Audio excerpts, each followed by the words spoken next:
Tim gabungan TNI Polri berhasil menemukan Pratu F yang dikabarkan hilang pasca kontak tembak dengan kelompok kriminal bersenjata atau KKB di distrik Mugi Kabupaten Duga, Papua Pegunungan pada Sabtu 15 April 2023.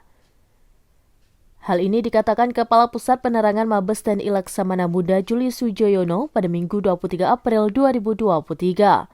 Pratu F ditemukan dalam kondisi meninggal dunia. Rencananya pada Senin 24 April 2023 jenazah akan diterbangkan ke kampung halamannya di Magelang, Jawa Tengah.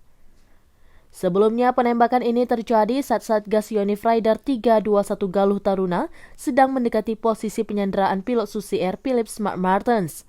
Dilaporkan ada 36 prajurit Satgas Yonif Rider 321 saat penyisiran tersebut. Selain 4 korban tewas dan Pratu F yang hilang waktu itu, ada 5 prajurit luka-luka dalam peristiwa tersebut. 4 prajurit yang tewas ditembak yaitu Pratu Miftahul Arifin, Pratu Kurniawan, Pratu Ibrahim, dan Prada Sukra telah dipulangkan lebih dahulu.